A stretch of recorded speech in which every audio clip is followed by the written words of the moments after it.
성경 말씀 마가복음 1장 1절입니다.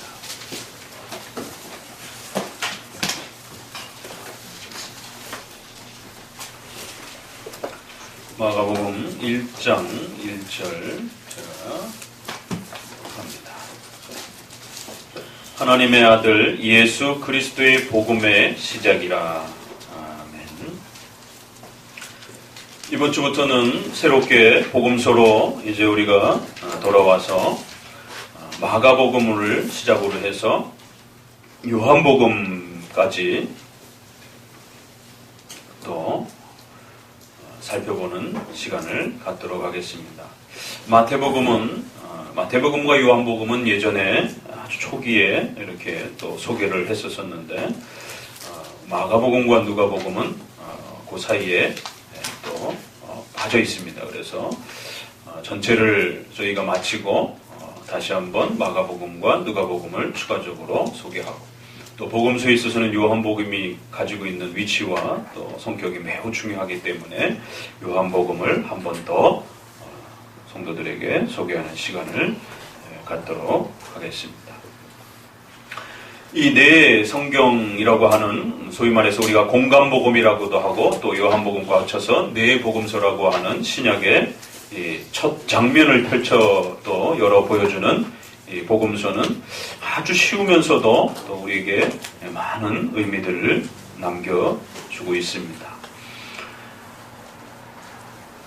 이렇게 쉬워 보이기도 하고 또 여러 번 반복되기 때문에 어떤 면에서는 왜 이렇게 네 번씩이나 이렇게 반복하고 있는가에 대한 많은 또 의구심을 갖고, 또 그것이 자칫 우리의 어리석음 때문에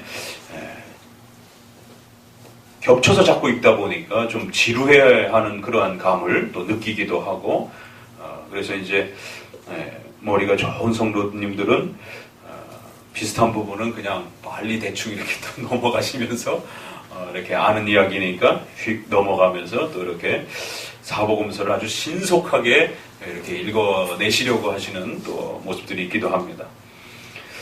고린도서의 전도의 미련한 방법으로 우리를 구원하시기를 기뻐하셨다라는 사실이 우리가 항상 성경을 붙들고 있을 때마다 놓치지 말아야 될 또 그 중요한 말씀입니다.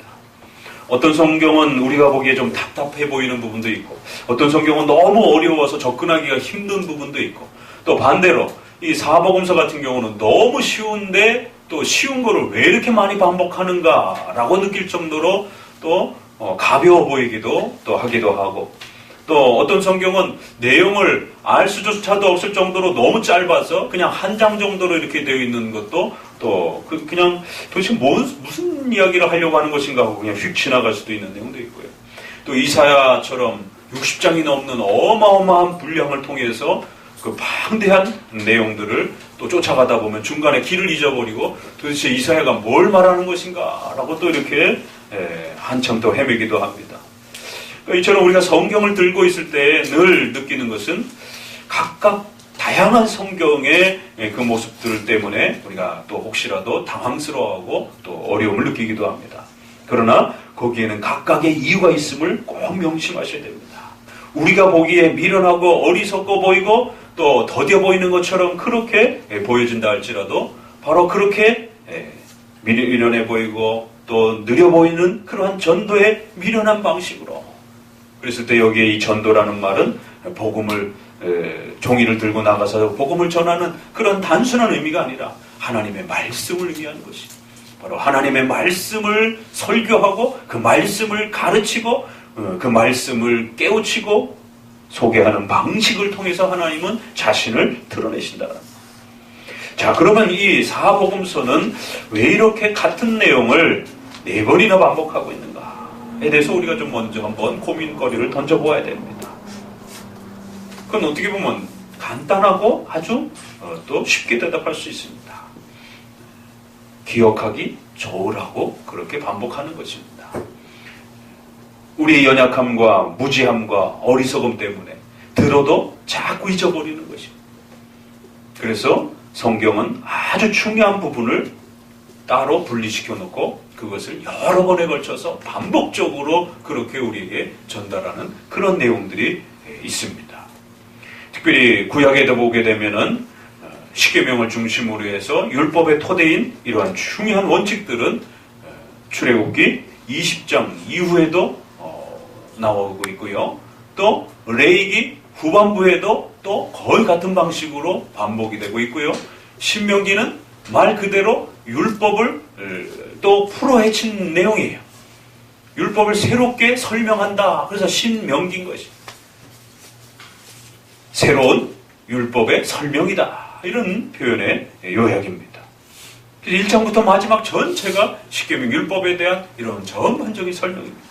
민수기도 앞부분 빼놓고 뒷부분은 전부 십계명의 그런 반복적인 이야기들을 4번에 걸쳐서 역시 구약의 모세오경이라고 하는 이러한 가장 구약을 대표하는 창세기부터 신명기까지의 말씀도 성막도 반복이 되고 있고 또 제사도 반복이 되고 있고 거기에 그들의 삶의 규범인 십계명도 반복되고 있는 것을 보게 됩니다. 너무너무 중요하기 때문에 계속 반복해 주는 것입니다. 그러니까 첫 번째는 우리가 자꾸 잊어버리고 기억을 못하기 때문에 반복적인 설명들을 통해서 기억을 돕기 위한 목적인 것을 보게 됩니다. 십계명의 4번째 계명에 아주 독특한 명령이 있죠. 안식일을 기억하여 안식일을 지켜라 라고도 말씀을 할 수 있는데 거기에 따라붙는 말이 기억하여.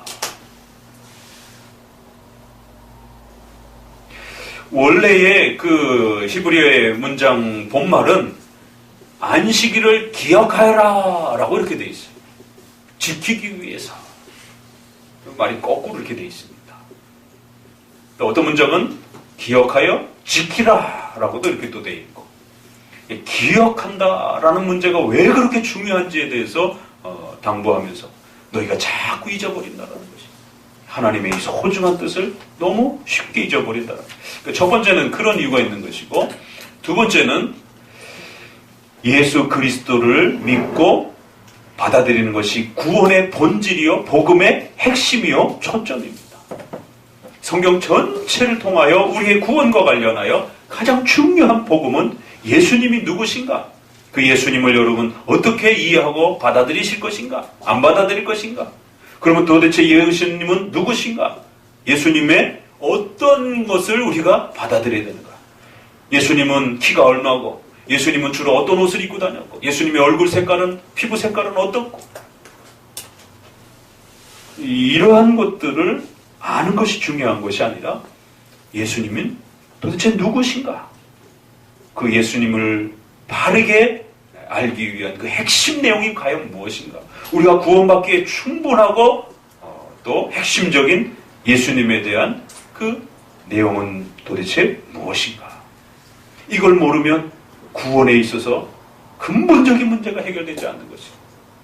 이렇게 중요한 문제다 보니까 이것은 그냥 한 번 설명하고 넘어갈 문제가 아니라 반복적으로 끊임없이 그 중요성을 드러내주고 강조해줘야 될 그런 또 하나님의 배려가 있는 것입니다.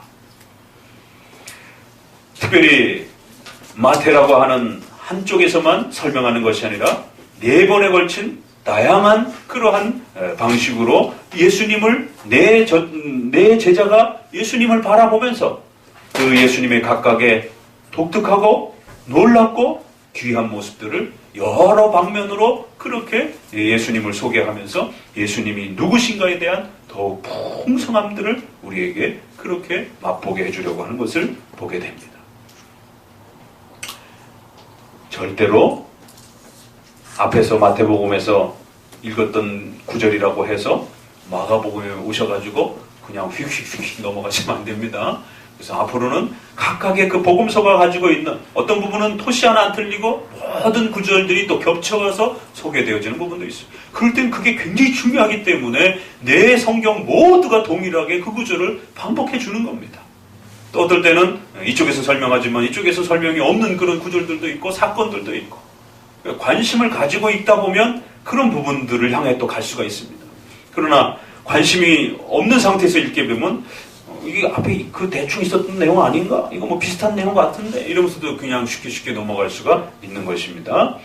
자, 내 복음서는 이처럼 예수 그리스도께서 누구신지에 대한 좀 더 풍성함들을 우리에게 드러내주면서 그 중요한 복음의 핵심 내용들을 반복적으로 소개하면서 그리스도의 중요함들을 우리에게 아주 강력하게 신약에서 또 그렇게 첫 포문을 그렇게 열어가는 것을 보게 됩니다. 신약 성경 전체를 지배하는 그러한 방향 키와 같은 그러한 또 역할을 감당해 주기도 하는 것입니다. 마치 창세기가 구약 전체의 그 성경의 흐름과 방향을 어떻게 읽어야 되는지에 대해서 방향을 잡아주듯이 복음서는 계시록까지 흐르는 신약 성경 27권의 전체의 방향을 또 잡아주는 그러한 중요한 토대와 역할을 감당하고 있습니다.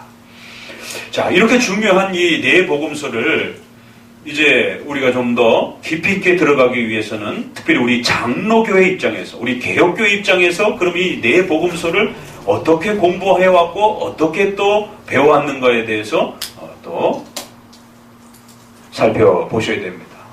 왜냐하면 오늘날 복음서에 대한 수많은 설교와 복음서에 대한 수많은 책들이 시중에 쏟아져 나오고 있습니다.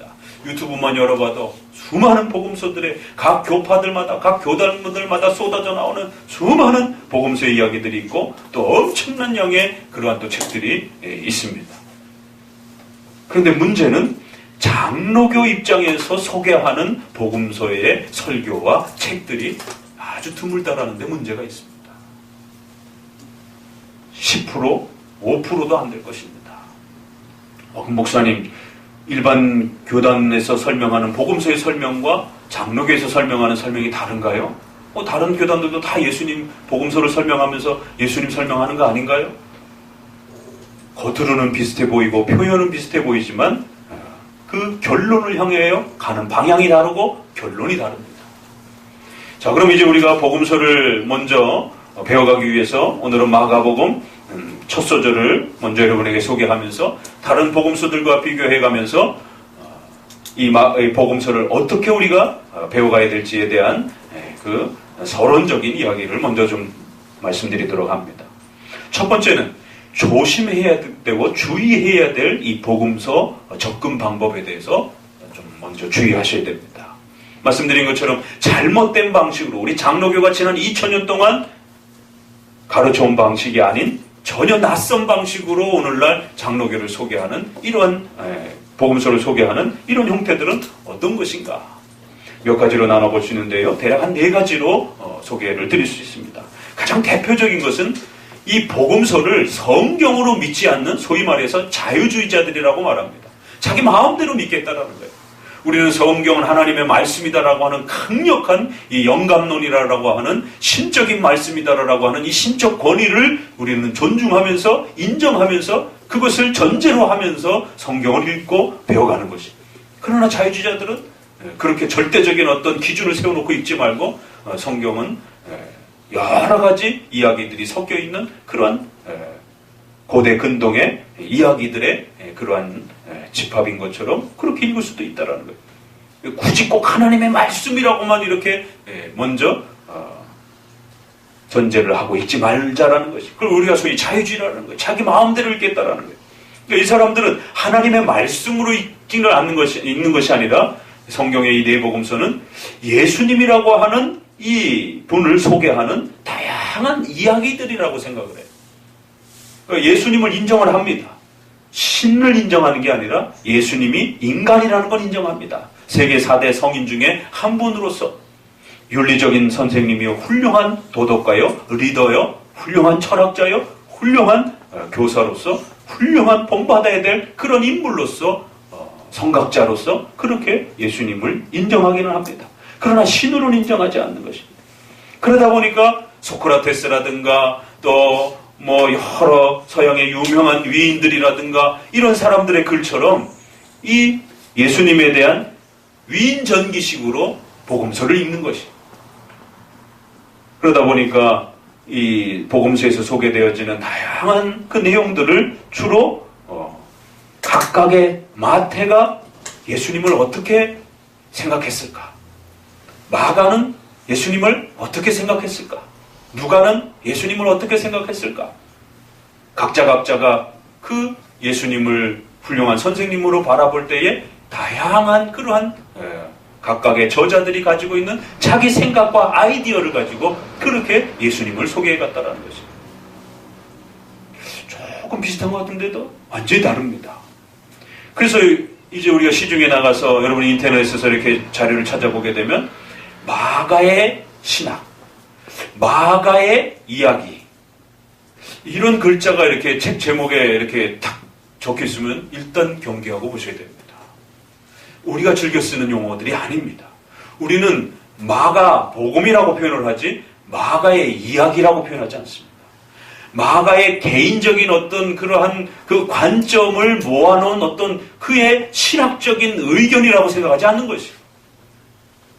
비록 마가라고 하는 인물을 사용했지만 하나님께서 예수 그리스도가 누구이신지를 가르쳐주는 복음이라고 생각하는 거예요. 하나님의 말씀이라고 생각을 하는 것이에요. 그래서 이들은 열심히 이 각각의 구절과 표현법과 또 이런 것들을 열심히 연결을 해서 문학적으로 복음서를 읽습니다. 이제 이것이 오늘날 목회 현장에 들어와서는 목사님들을 통해서 어떻게 소개가 되느냐면 마가의 이야기. 요즘에는 스토리텔링이라고 그러죠. 그래서 복음서를 기승전결 이런 식으로 문학적인 이야기로 이렇게 예수님의 생애와 사역을 그렇게 드라마틱하게 이야기를 합니다. 그러니까 영화를 보듯이 클라이막스가 있어야 되고 반전이 있어야 되고 또 이런 기승전결의 이러한 내용을 따라서 하나의 이야기 형태로 이렇게 소개를 하는 그런 분위기로 현대 복음서 설명은 그렇게 넘어가고 있습니다. 그래서 우리가 그걸 스토리텔링적인 읽기, 이야기적으로 읽기, 문학적으로 읽기, 또 드라마적으로 그렇게 읽기 이런 여러 형태들이 있습니다. 결국 예수님의 그러한 탄생과 죽음까지를 소개를 하면서 중보자요, 메시아요, 우리의 구원자라고 하는 이런 관점으로 읽는 것이 아니라 예수님의 훌륭한 그 생애와 사역을 마치 위인전기를 따라 읽듯이 그렇게 살펴가는 것입니다. 결국 예수님에 대한 많은 그 생애와 이야기들을 해주는데 정작 그 예수님이 중보자로서 메시아로서 구원자로서 어떤 분이냐에 대해서는 말하지 않는 것입니다. 그러니까 예수님의 생애에 대해서는 굉장히 많이 이야기해줘요. 우리가 세종대왕을 읽듯이 쫙 읽습니다. 그게 끝이에요. 예수님도 그렇게 읽는 겁니다. 언제 태어나서 어떤 일을 했고 가족이 누구고 이런 것들을 배경적인 이야기들을 끊임없이 추적하는 거예요. 배경적인 이야기 하다가 그냥 만 거예요. 그러나 실제로 복음서 4개를 다 결합을 해봐도요. 예수님이 어디에 태어났는지 그 태어난 그 초기의 상황들을 명확하게 다 이야기할 수가 없습니다. 또 예수님이 10대를 어떻게 보내셨는지 성경에 거의 침묵하고 있습니다. 누가복음에 그냥 몇 가지 사건 정도만 소개하고 있지 예수님이 30세 전 그 젊은 시절을 어떻게 보내셨는지 가족들하고 어떤 생활들을 했는지에 대해서 아무런 이야기도 없어요. 그러니까 위인전기라면 태어나서부터 주로 10대 때와 20대를 넘어서 이제 어떤 그 삶의 가족관계 속에서 그가 본격적으로 이제 사회에 영향을 끼치기 직전에 그런 많은 이야기들을 하게 됩니다. 그러나 성경은 전혀 반대로 거기에 대한 아무런 이야기도 하지 않습니다. 주로 30세로부터 시작되어지는 본격적으로 예수님이 자신이 누구인지를 드러내고 가르치기 시작하는 우리가 그걸 공생의 사역이라고 그래요. 공적 생애의 그러한 사역적 생애를 우리가 공생애다 이렇게 표현을 합니다. 자기가 누구이신지 중보자로서의 그러한 사역을 감당하기 위해서 본격적으로 이제 제자들에게 자기를 드러내고 그렇게 또 설교하시고 가르치는 그러한 사역을 3년 정도 이렇게 행하십니다. 복음서는 이 3년에 대한 이야기가 거의 70-80% 이야기입니다. 나머지 한 20%가 태어나시는 그 장면과 그 앞부분에 대한 이야기고 80% 가까이는 예수님이 그 3년 동안에 어떤 일을 행하셨는지 그리고 또 그 3년 중에서도 특별히 십자가에 죽으시기 그 7일 동안에, 일주일 동안의 그 이야기가 또 절반을 차지합니다. 그러니까 복음서의 의도와 목적이 어디로 향하고 있는지를 우리는 조금만 관심을 갖고 읽어봐도 이건 위인전기가 아니다라는 걸 알 수가 있습니다. 뭔가 그 예수님이 누구시고 예수님이 어떤 일을 하셨는지에 대한 특정한 그 사건과 생애의 어떤 일들을 집중적으로 우리로 하여금 관심을 갖도록, 그것을 깨닫도록 일부러 그리로 끌고 가는 것을 보게 됩니다. 자유주의자들은 이렇게 위인전기식으로 예수님을 소개하면서 예수님의 생애와 사역에 대해서는 굉장히 많이 설명을 하는 것 같지만, 정작 우리 장로교가 지켜오는 예수 그리스도에 대한 교리, 우리가 소위 사도신조에서 배워가는 그런 교리들에 대해서는 거의 드러내질 않습니다.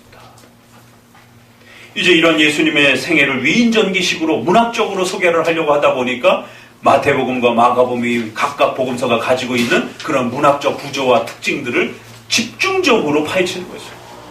물론 글로 다 기록되어 있기 때문에 그 문법과 단어와 이런 부분들을 우리도 문법적 해석을 통해서 열심히 읽어가야 됩니다.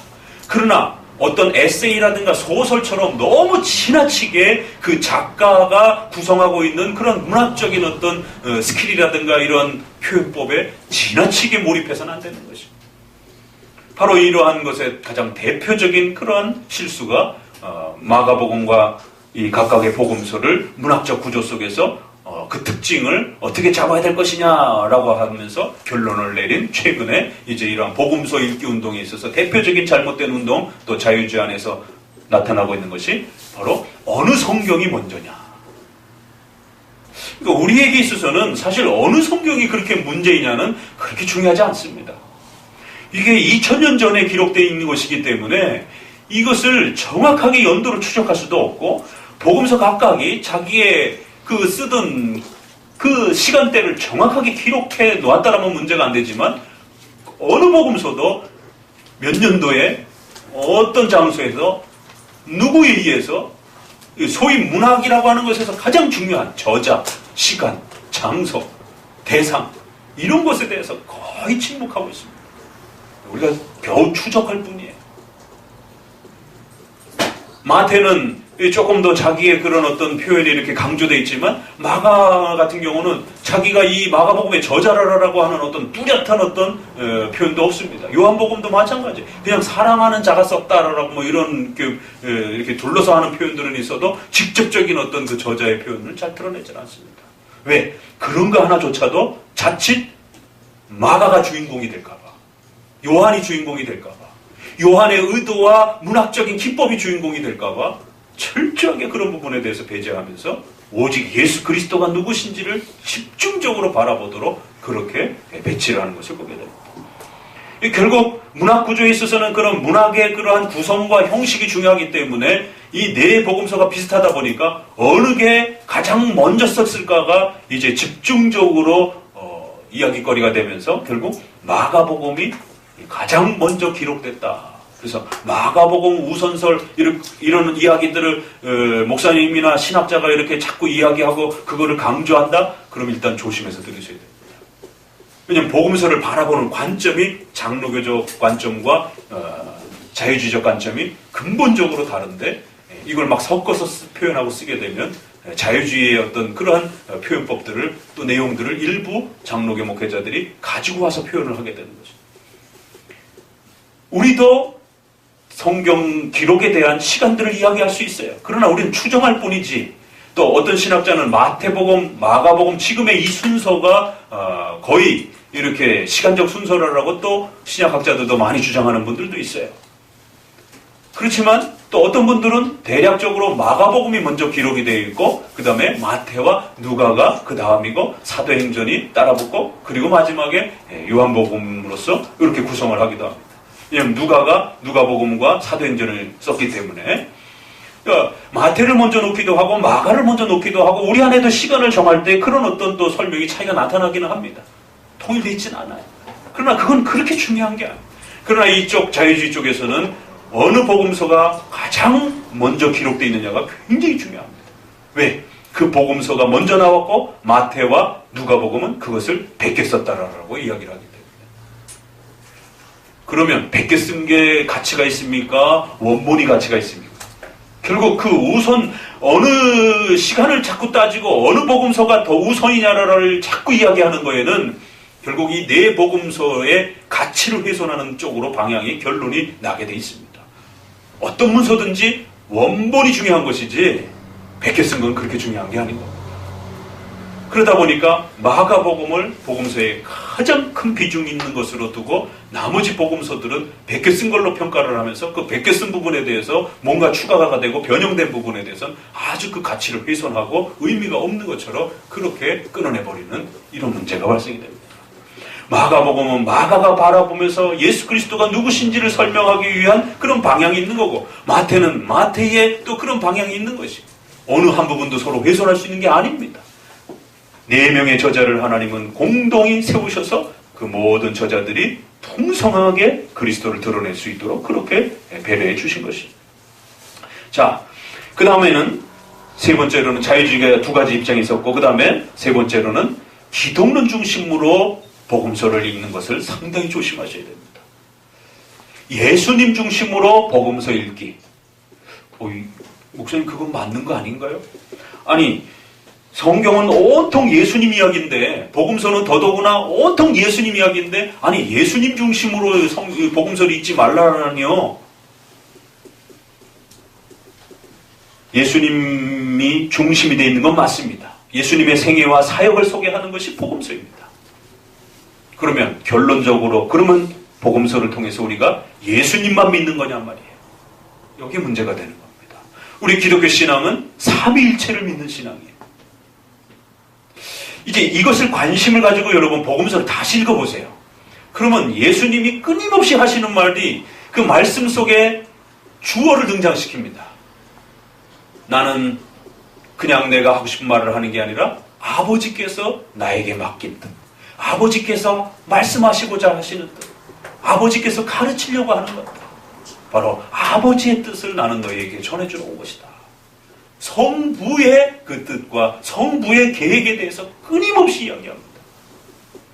그리고 너희가 나를 영접하고 나를 받아들일 수 있기 위해서는 반드시 성령의 도우심을 통해서 너희가 그것이 가능하다. 내가 성령 보혜사를 보내줄 것이다. 성령 받으라. 목마른 자들은 누구든지 내게 와라. 그 배에서 생수의 강이 흘러넘치면서 그의 심령 속에 성령을 주실 것이다. 성령으로 아니하고서는 그 누구도 나를 바라볼 수도 없고 나를 깨달을 수도 없고 나를 영접할 수도 없다. 예수님을 바르게 이해하기 위해서는 목수의 아들이요 그 시대의 예루살렘의 가장 신분으로서 낮은, 그래서 태어날 것도 마땅치 않은 그러한 대접을 받을 만한 마땅치 못한 그것을 마구간이라고 하는 이러한 그 열악한 환경에 이러한 그 출생의 장면들을 우리가 보면서 과연 그 예수님을 곁에서 바라보았던 사람들이 예수님을 하나님으로 믿을 수 있었겠는가? 쉬운 문제가 아닙니다. 그래서 가족들조차도 예수님을 신뢰하지 아니하고 신으로 받지 않은 것입니다.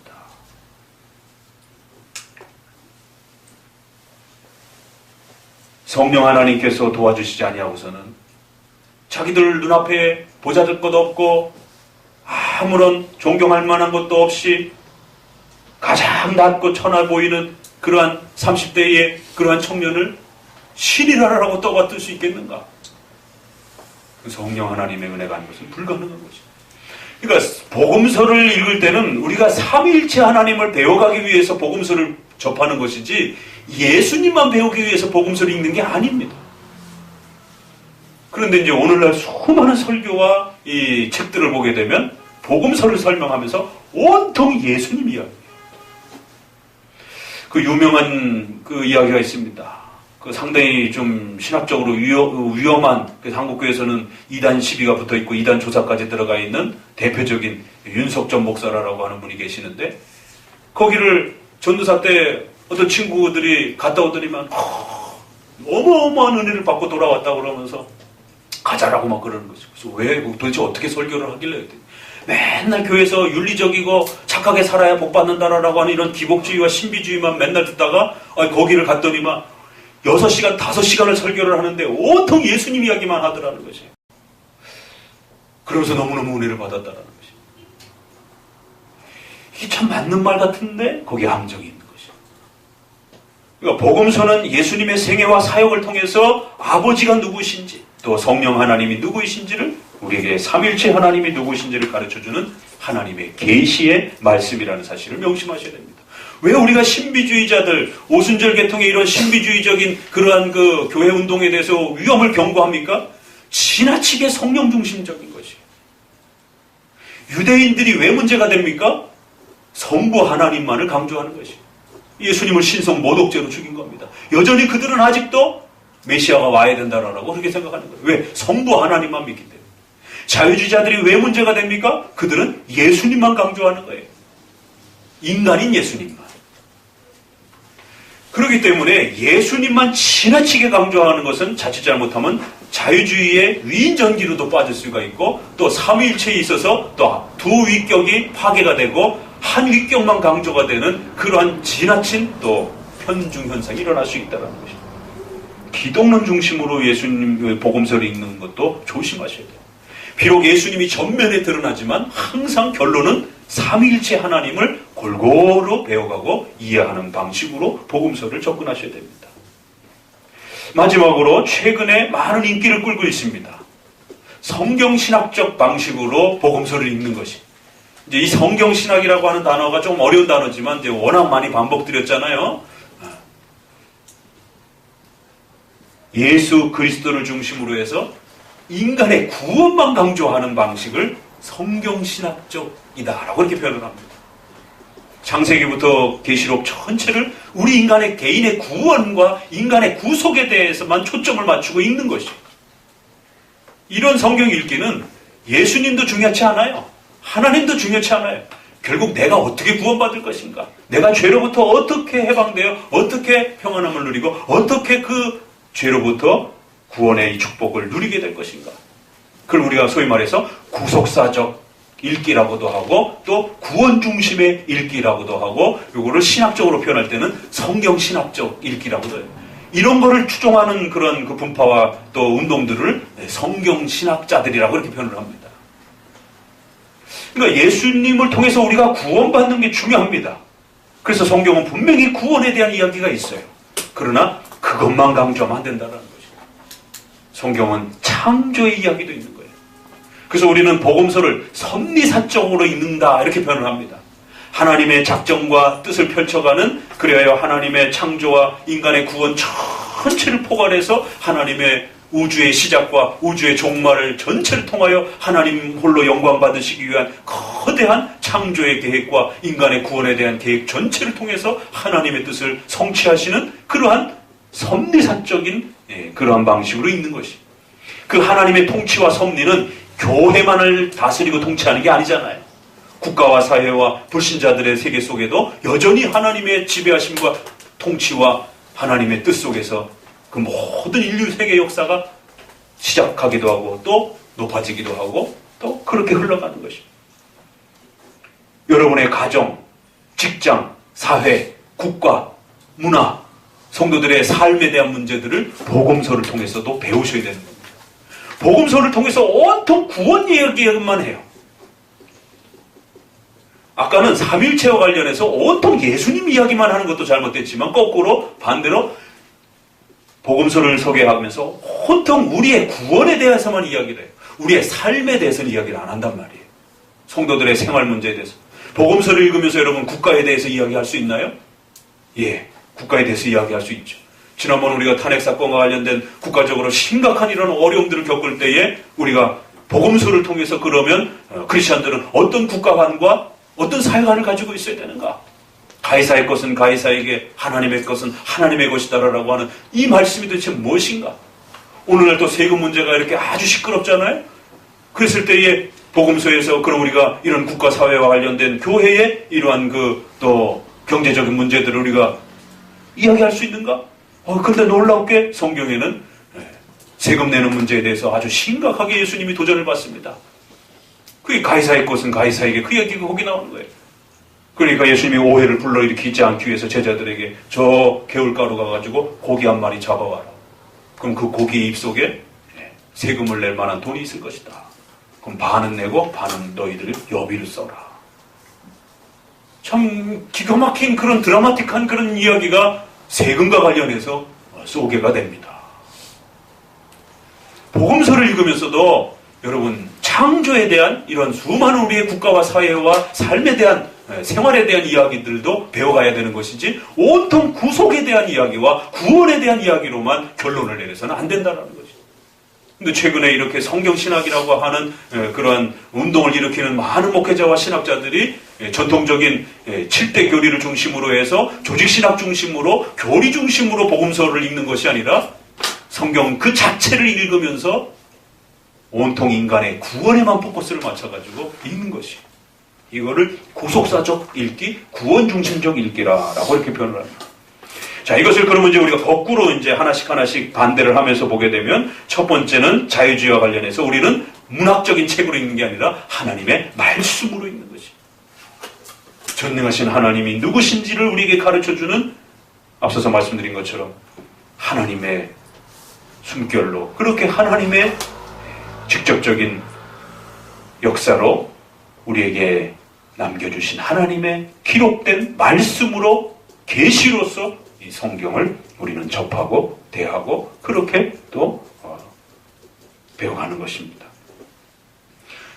그렇기 때문에 성경에서 소개되어지는 예수님에 대한 이야기는 단순한 위인전기가 아니라 우리를 구원하실 메시아, 중보자, 하나님과 인간의 이 사이를 해결해 주셔야 될, 바로 인간의 죄의 문제를 해결하고 하나님께로 우리를 초대하시는 바로 중보자로서 예수님을 이해하셔야 된다는 것입니다. 메시아요, 중보자요, 또 우리의 구원자로 예수님을 이해하는 결론으로 또 우리는 장로교는 배워가는 것입니다. 메시아요, 중보자로서 이해하기 위해서는 반드시 예수님의 키가 얼마고 예수님이 뭘 잡수셨는지, 예수님이 주로 어디에 주무셨는지가 중심이 아니라 바로 7대 교리에서 사도신조에서 나오는 바로 그 내용, 기독론에 해당이 되는 그 내용을 기억하셔야 되는 겁니다. 그래서 복음서의 전체 내용을 기독론이라고 하는 예수님에 대한 가르침으로 정리를 했고, 그 예수님에 대한 가르침 안에는 두 가지로 나눠집니다. 예수님은 어떤 분인가? 예수님은 어떤 일을 하셨는가? 메시아요, 중보자요, 구원자로서 예수님은 누구신가? 어떤 일을 하셨는가? 예수님은 메시아요, 중보자로서 어떤 분이시라고요? 삼위일체 중에 제2위격이신 하나님의 아들이시다. 그리고 그분은 신성과 인성을 가지신 이성 1인격, 한 인격 안에 두 성을 가지신, 신성과 인성을 가지신 이성 1인격을 가지신 그러한 독특한 존재이셨다는 것이, 존재와 관련해서 두 개, 사역과 관련해서 두 개. 그런 위대한 분이 인간을 구원하기 위해서, 인간의 죄 문제를 해결하기 위해서 어떻게 했다고요? 이 땅에 낮아지시고 우리를 하나님께로 초대하기 위하여 또 영광스러운 일을 행해 주신 것이, 이것을 우리가 예수님의 직무라고 얘기를 합니다. 사역이라고도 표현을 하는 것이. 그래서 그 예수님은 낮아지시는 일을 행하셨고 우리를 하나님께로 초대하는 높아지시는 일을 행했다라는 거예요. 낮아지시는 그런 일들의 5가지, 높아지시는 일들의 4가지. 이렇게 강제로 외우고 계셔야 되는 것이에요. 낮아지시는 것과 관련해서는 어떤 부분이 따라붙습니까? 지난주에 우리 사도신조 했으니까 기억해내세요. 성육신, 그 위대하신 하나님이 우리 인간의 모습으로 이 땅에 오셔서 하나님의 무서운 정죄를 대신 받으시기 위하여 인간이 죽어야 된다라고 하는 이 선악과 명령을 성취하시기 위해서 인간이 죽어야 되기 때문에 인간으로 오신 것이 성육신. 하나님이 명령한 선악과로부터 명령하신 그 어마어마한 율법적 명령들을 완벽하게 성취하셔야 되는 거예요. 율법에 순종하신. 그래서 앞부분의 수많은 이야기들은 십자가의 죽으심 빼놓고 나머지 이야기들은 뭐예요? 바로 하나님의 율법에 얼마만큼 철두철미하게 복종하시고 완성하셨는지에 대한 율법의 순종하심에 대한 이야기들을 하는 겁니다. 그리고 사도신조에 빌라도에게 고난을 받으시고 고난받으시고 장사되시고 십자가에 못 박히심. 이게 다 우리의 죄를 해결해 주시기 위한, 하나님의 그 무서운 정죄를 해결하기 위한. 그래서 지난 사도신조에 못 들으신 분들은 오늘 주보에 있는 부분을 참고하시고 반드시 지옥에 내려가시고라고 하는, 장사되고 난 다음에 지옥에 내려가셨다라는 것을, 실제로 지옥에 내려가시는 것이 아니라 사망의 고통, 지옥의 고통을 맛볼 정도로 인간이 하나님 앞에 벌받아야 할 그 무서운 정죄를, 지옥과 같은 그 고통, 하나님의 정죄는 그렇게 어마어마하게 무섭다라는 것이에요. 비참한 그 죄의 고통들을 예수님이 모두 감당하셨다는 거예요. 엘리 엘리 라마 사막달이라고 하는, 하나님 나를 어찌하여 버리십니까? 라고 하는 그 고백을 외치실 정도로 그렇게 무서운 하나님의 정죄를 친히 다 받으셨다. 그리고 높아지심, 부활, 승천, 하나님 보좌 우편에 앉아 계심, 저리로서 산자와 죽은 자를 심판하러 재림하시고, 네 가지. 이렇게 9가지의 예수님의 낮아지심과 높아지심에 대한 사역. 이러한 일들을 예수님은 어떤 신분으로 행하셨다고요? 3가지 신분. 하나님의 말씀을 가르쳐주는 선지자로서의 사역, 십자가에 죽으심으로써 친히 제물이 되시는 제사장으로서의 사역, 우리를 모든 악한 권세로부터 지켜내시기 위한 왕으로서의 그러한 사역을 행하신 것이다. 존재와 관련해서 2개, 그 예수님의 사역과 관련해서 2개, 그 2개에는 9개의 또 직무와 관련해서, 또 신분과 관련해서는 3개. 요거를 알아야 여러분 구원받는다는 겁니다. 이게 복음의 핵심이에요. 결국 내 복음서는 이거 말하려고 했다라는 겁니다. 그 수많은 이야기들이 있지만, 오늘날 이 복음서를 방향을 잘못 잡아서 동방박사가 어디로부터 왔고, 동방박사가 뭘 가지고 왔고, 동방박사가 몇 명 오셨는지 압니까? 어떤 사람은 3명이라고 그러고 어떤 사람은 2명이라고 그러고. 그럼 동방박사가 가지고 온 그 보물들이 어떤 성격인지, 그 보물이 중동에 있어서 얼마나 귀했던 것인지, 그 보물의 가치가, 값이 얼마인 것인지, 그 보물의 그런 성격이 무엇인지, 그거 어떻게 합니까? 성경에 그 자세히 설명도 없는데 그냥 그런 어떤 보물을 드렸다라고만 말하는 것이. 왜? 중심이 그게 아니니까. 근데 그거를 2000년 전에 그 헬라 철학의 수많은 배경과 이런 고문서들을 분석해 가면서 그걸 설명해내는 거예요. 그래서 그 보석의 3 종류가 어떤 종류였고, 그게 어떤 특수한 의미가 있는지, 그게 중요한 게 아니라 예수 그리스도께서 누구이신지, 이성일인격을 가지시고 우리를 위하여 낮아지시고 높아지시고 선지자직, 제사장직, 왕직으로서 메시아와 중보자이심을 깨닫지 못하면 그 배경 지식은 아무 의미가 없는 겁니다. 거꾸로 돼버렸어요. 배경은 많이 하는데 본 핵심 교리는 모르는 거예요. 그러니까 우리 장로교는 예수님을 소개하더라도 교리 중심적으로 소개를 한다는 거예요.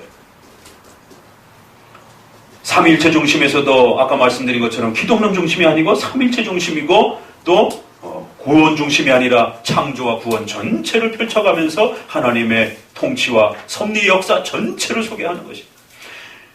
대우리문답 121문에 이렇게 소개합니다. 4계명을 소개하면서 기억하라 라고 하는 그 설명에 왜 이런 기억하라는 말이 있느냐라고 하면서, 또한 종교의 요약을 담고 있는 창조와 구속의 2가지 큰 혜택을 계속하여 감사히 우리가 기억할 수 있기 때문입니다. 대우리문답이 스스로 성경 전체를 설명했어요. 뭐라고요? 종교의 핵심 요약인 창조와 구속을 정확하게 기억할 수 있도록 돕기 위함이라는 거예요.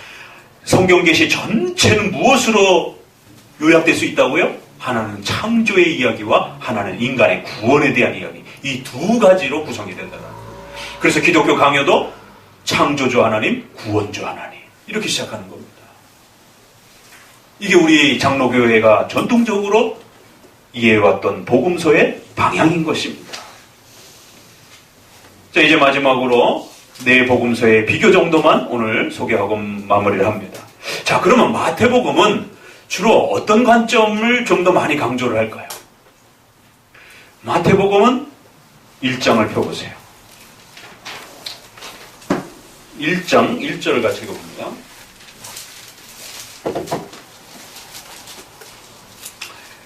마태복음 1장 1절 한 목소리를 읽어봅니다. 아브라함과 다윗의 자손 예수 그리스도의 세계라. 첫 절이 다르죠? 이 첫 절만 봐도 그 복음서 전체의 방향을 알 수가 있습니다. 여기에서도 원래의 그 원문적인 뜻은 우리 번역은 그것을 거꾸로 바꿔버렸어요. 아브라함과 다윗의 자손, 이래서 아브라함이 먼저 나오는데 원래는 다윗이 먼저 나와요. 다윗이 후손인데도 불구하고 구약 성경 전체에 있어서 메시아를 가장 대표적으로 대표하는 인물은 다윗이기 때문에 그 다윗을 통해서 드러난 하나님의 뜻이 가장 풍성하기 때문에 다윗을 중심인물로 삼습니다. 다윗과 아브라함의 자손, 이렇게 가는 거죠. 아브라함과 다윗의 자손. 당연히 구약을 배경으로 하고 있는 거예요. 그러니까 마태복음은 구약에서 이야기했던 바로 장차 오실 그 메시아, 유대인들은 아직도 메시아가 안 왔다고 그러는 거예요. 그렇지만 구약 성경이 완벽하게 성취되어지고 하나님이 예언해 주신 우리를 구원하시기 위하여 메시아로서 오실 바로 그 중보자여 메시아인 분이 바로 구약을 완성하시고 그 예언을 성취하신 바로 그 메시아, 그분 예수 그리스도다. 이렇게 소개하는 거예요. 그래서 구약을 가장 많이 소개를 합니다. 내복음서에 엄청난 구약의 인용들이 따라붙습니다. 그리고 그 예수님이 오셔서 구약의 십계명을 풀어헤치는 것처럼 마태복음은 산상보훈이라고 하는 그 유명한 십계명 해설이 따라붙고 또 천국과 관련된 유명한 설교들이 따라붙으면서 구약의 그 엄청난 십계명을 중심으로 한 율법의 그러한 설명들을 전부 다 풀어냅니다. 그래서 구약의 성취와 완성으로서 메시아로서 마태복음은 좀 더 그런 형태로 강조를 합니다. 마가복음은 맨 마지막에 하고요. 자, 요 누가복음 1장 1절을 한번 읽어보도록 합니다. 누가복음 1장 1절은 조금 길어요. 누가복음을 보도록 합니다. 같이 읽습니다. 우리 중에 이루어진 사실에 대하여 처음부터 말씀의 목격자 되고 일꾼된 자들의 전하여 준 그대로 내력을 저술하려고 붓을 든 사람이 많은지라. 그 모든 일을 근원부터 자세히 미루어 살핀 나도 데오빌로 각하에게 차례대로 써보내는 것이 좋은 줄 알았노니 이는 각하로 그 배운 바의 확실함을 알게 하려 함이니라. 누가는 주로 우리가 의사라고 이렇게 많이 알려져 있고 그러다 보니까 아주 사실적으로 객관적으로 그 예수님의 사역 전체를 하나도 놓침없이 아주 정확하게 그 예수님의 발자취에 대한 내용들을 역사적 사실 형태로 기록하는 그런 모습을 갖고 있습니다. 그리고 첫 절 자체도 우리 중에 성취되어진 그 예수님의 그 전체 역사에 대한 사실이라는 말이 이렇게 우리말 번역에도 강조가 되어 있고요. 여기에 대한 목격자. 그래서 그 목격자 된 일꾼들이 이것을 잘 정리해서 전해준 게 있다라는 거예요. 그걸 우리가 받았다라는 거예요. 그 내력이 있다라는 거예요. 그 기록이 우리가 필요하다라는 것을 표현합니다. 저술을 하려고. 그래서 근원부터 자세히 살펴서 정리하고 그걸 차례대로 아주 정확하게 체계 있게 빠진 것 없이 있는 그대로의 그 역사들을 정리해서 당신에게 소개를 하려고 합니다.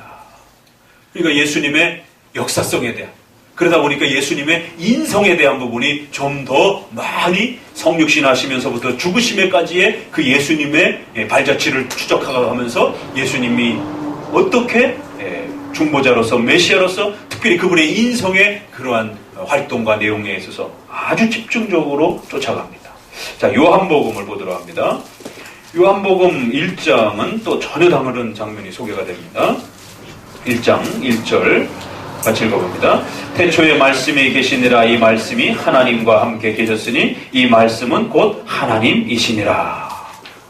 요한복음 아주 전혀 다른 관점으로서 우리가 보고 있는 육신을 가지신 이 예수님은 누구라고요? 신이시다라는 거예요. 태초부터 그 천지를 창조하시고 또 하나님과 태초 이전에 계셨던 영원하신 그러한 신이시다라고 이렇게 첫 정의를 내리고 시작하는 거예요. 그러니까 다분히 예수님의 신성이 좀 더 많이 풍성하게 예수님의 신적 존재로서의 그 신적 위대함들의 그 풍성함들을 다른 복음서보다 훨씬 더 많이 강조를 합니다. 물론 인성도 소개를 하고 있지만 전체적으로는 예수님의 그 신적 위대함에 대한 풍성함들을 소개합니다. 자, 마지막으로 그러면 마가복음 1장은 어떻습니까? 그러고 보니까 좀 다르네요. 그렇죠? 하나님의 아들이라는 단어가 전면에 나붙어 있고, 그리고는 그것이 복음이다 이렇게 말합니다. 하나님의 아들 예수 그리스도, 바로 그 복음의 시작이다. 마가복음은 가장 짧습니다. 짧으면 어떤 효과가 있죠? 금방 파악하기가 쉽고, 전체가 요약되기가 쉽고, 핵심이 담기기가 쉬워요. 짧으면. 소율의 문답이 짧은 이유가 그런 건데 있는 것입니다. 그 전체의 핵심을 한마디로 정리해주고 싶은 거예요. 그래야 빨리 전달하고 빨리 기억하고 빨리 흡수할 수가 있기 때문에. 그래서 마가복음은 최대한으로 그 모든 내용을 응축하고 요약해가지고 메시아로서, 중보자로서 그 예수 그리스도가 누구신지를 사도신조에서 표현되어지는 그 표현을 한마디로 붙잡았습니다. 하나님의 아들 예수 그리스도. 요게 복음의 내용입니다. 여러분, 사도신조에서 예수님을 어떻게 고백하고 있죠? 끌어내보세요. 그 외아들. 이건 하나님의 아들이라고 하는 영원한 하나님의 신성을 표현할 때 하나님의 아들 이런 표현을 씁니다. 하나님의 아들, 우리 주 예수 그리스도. 이게 복음의 핵심입니다. 우리의 전능하신 주인이라는 것. 예수라는 뜻은 뭔 뜻이죠? 마태복음 1장에 있는 것처럼 저의 죄에서, 그들의 죄에서 우리를 구원하시는 자다. 예수라는 말이 이렇게 구원해 주시는 자다라는 뜻을 갖고 있다라고 했죠. 죄로부터 그 죄를 없애주시고 구원해 주시는 자다. 그러니까 이름 안에 의미가 담겨버린 겁니다. 그 다음에 그리스도라는 말은 무슨 뜻이에요?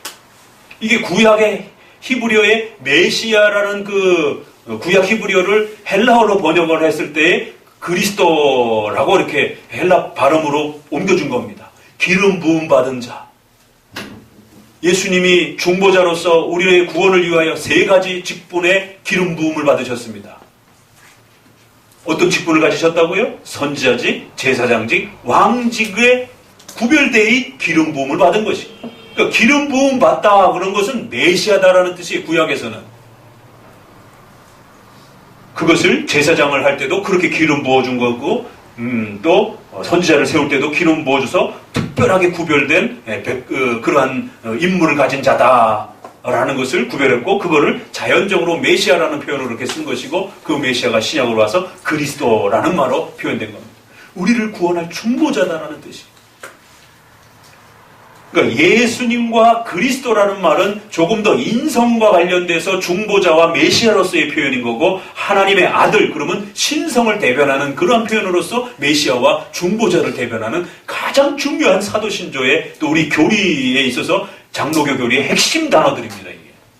그러니까 우리가 지금 표현해야 될 예수님의 존재와 예수님의 사역에 대해서 이 한마디로 다 끝낸 거예요. 예수님은 어떤 분이라고요? 하나님의 아들로서 이성 1인격, 하나님의 아들. 그 예수님이 우리를 위하여 낮아지시고 높아지시고 3가지 기름 부으심의 중보자로서 일을 행했었어요. 예수님, 그리스도. 그리고 사도신조에서는 그분이 전능하신 자라라고 하는 것을 하나 덧붙여서 주라라고 표현을 한 거예요. 마가복음은 사도신조의 그 복음의 핵심을 그냥 이렇게 한 구절로 정리를 한 거예요. 우리 기독론의 그냥 그 전체를 한 구절로 이렇게 담아낸 겁니다. 하나님의 아들 예수 그리스도. 이게 복음입니다. 그분이 어디에 태어났고 마곡간의 그 위치가 어디고, 그래서 카톨릭이 그 예수님이 태어난 곳에다가 성당을 져놓고, 또 예수님이 또 옮겨온 곳에다가 성당을 져놓고 그거 보려 가려고 적금을 붓고 거 가갖고는 눈물을 흘리면서 이러면 안 된다라는 것이에요. 성경을 읽으면서 예수 그리스도께서 하나님의 아들이요 우리를 죄로부터 구원하여 주신 중보자요 메시아임을 믿어야만이 구원받는 것이지, 그 예수님이 태어나신 곳에 가가지고 감격하여 눈물을 흘린다고 해서 구원받는 게 아닌 것입니다. 물론 우리 성도들이 종교 역사지로서 이렇게 탐방할 수 있는 것입니다. 그러나 거기에 어떤 종교성을 두고 가면 안 된다는 것입니다. 오늘 마가복음을 이제 시작하기에 앞서서 함께 우리 장로교적 입장에서 복음서를 어떻게 읽어가는지, 어떻게 배워가는지에 대한 서론을 먼저 이렇게 소개하면서, 특별히 마가복음은 이처럼 성경 전체에서 설명하는 예수 그리스도에 대한 핵심적인 그 복음의 시작, 그래서 시작이라는 말도 핵심적인 복음의 요약, 복음의 전체, 복음의 출발, 뭐 이런 의미가 다 이렇게 담기는 것이죠. 그래서 예수 그리스도의 핵심적인 복음의 기초를 집중적으로 소개하고 싶다. 이런 이제 첫 소절로 마가복음이 시작이 되어지는 것입니다. 이제 앞으로 함께 마가복음을 통해서 우리 주 예수 그리스도의 메시아로서 중보자로서의 위대함을 더 풍성하게 더 함께 배워가시기를 주의 말씀으로 권면드립니다. 기도합니다.